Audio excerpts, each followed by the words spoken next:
ನಮಸ್ಕಾರ, ನಾನು Guru. Welcome back to the channel.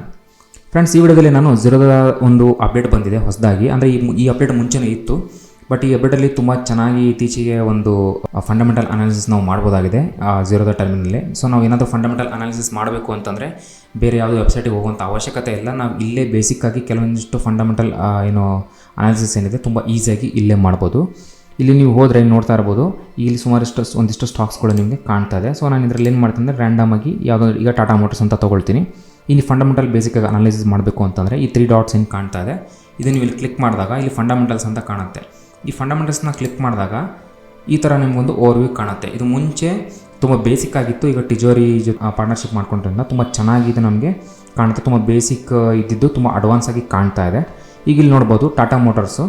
ಆಮೇಲೆ ಈ ಕಂಪ್ನಿ ಓವರ್ ಆಲ್ ಪ್ರತಿಯೊಂದನ್ನು ನೋಡ್ಬೋದು. ರೆವೆನ್ಯೂ ಏನಿದೆ, ಆಮೇಲೆ ಅದು ಫಿನಾನ್ಷಿಯಲ್ ಏನು ಕಂಡೀಷನ್ಸ್ ಏನಿದೆ, ಕಂಪ್ನಿಯ ಜಾಸ್ತಿ ಯಾವುದ್ರಲ್ಲಿ ಪ್ರಾಡಕ್ಟ್ಸ್ ರೆಡಿ ಮಾಡುತ್ತೆ ಅಂತಂದೇಳಿ. ಸೊ ಬನ್ನಿ ಒಂದೊಂದಾಗಿ ಈ ವಿಡಿಯೋದಲ್ಲಿ ಇದನ್ನೆಲ್ಲ ನೋಡ್ತಾ ಹೋಗೋಣಂತೆ.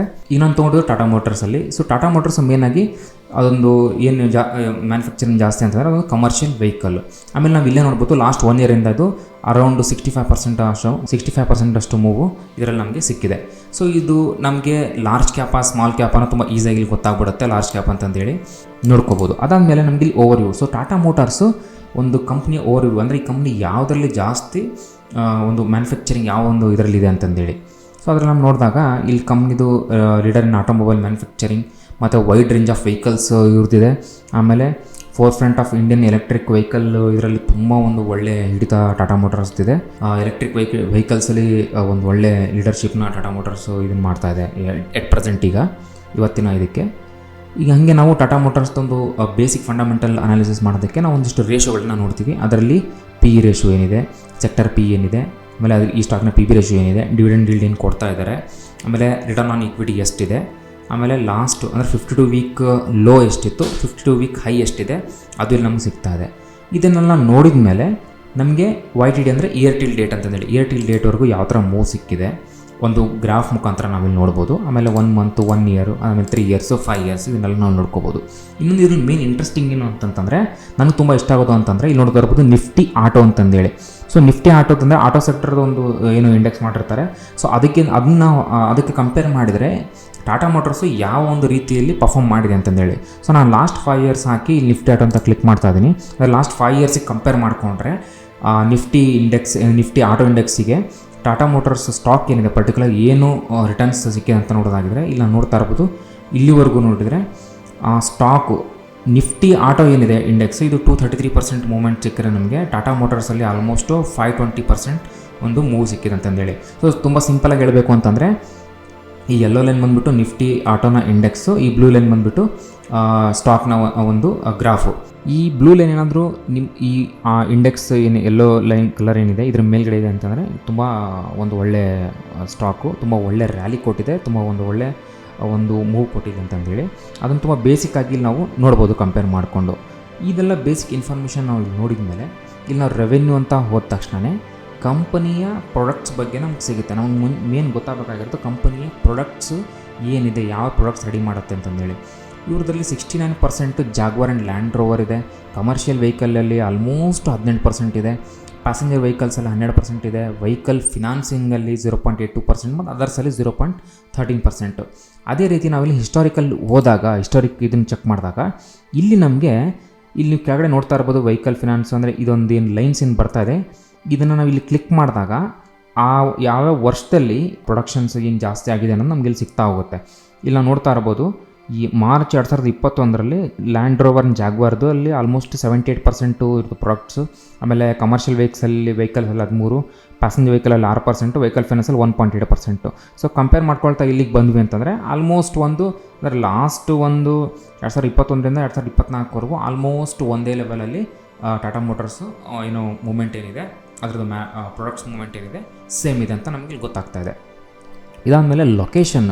ಸೊ ನಾವು ಲೊಕೇಶನ್ ಚೆಕ್ ಮಾಡಿದಾಗ ಟಾಟಾ ಮೋಟರ್ಸು ಯಾವ ಲೊಕೇಶನಲ್ಲಿ ಜಾಸ್ತಿ ತನ್ನ ಪ್ರಾಡಕ್ಟ್ಸ್ಗಳನ್ನು ಸೆಲ್ ಮಾಡ್ತಾಯಿದೆ ಅಂದರೆ ಅವ್ನು ಮ್ಯಾನುಫ್ಯಾಕ್ಚರಿಂಗ್ ಆಗಿರ್ಬೋದು, ಸೆಲ್ಲಿಂಗ್ ಆಗಿರ್ಬೋದು ಜಾಸ್ತಿ ಮಾಡ್ತಾಯಿದೆ ಅಂತ ನೋಡಿದಾಗ ಇಂಡಿಯಾದಲ್ಲಿ 29% ಇದೆ, US ಅಲ್ಲಿ 15.41% ಇದೆ, ಚೀನಾದಲ್ಲಿ 13%, ರೆಸ್ಟ್ ಆಫ್ ಯುರೋಪು 12.68%, UK ದಲ್ಲಿ 12.56%. ಸೊ ಈ ಥರ ನಮಗಿಲ್ಲಿ ಕಾಣ್ತದೆ. ಅದೇ ರೀತಿ ಫಿನಾನ್ಷಿಯಲ್ಸಿಗೆ ನಾವು ಇಲ್ಲಿ ಹೋದಾಗ so overall quarter on quarter ಏನು ಚೇಂಜ್ ಏನಿದೆ ಅದು ಪ್ಲಸ್ಸಲ್ಲಿದೆ, ಇಯರ್ ಆನ್ ಇಯರ್ ಚೇಂಜಲ್ಲಿ ಸುತ್ತ ಇದು ಪ್ಲಸ್ಸಲ್ಲಿದೆ.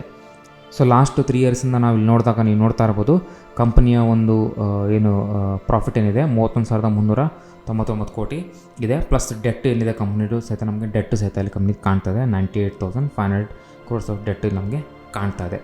ಇದೆಲ್ಲಾದಮೇಲೆ ಇವೆಂಟ್ಸು.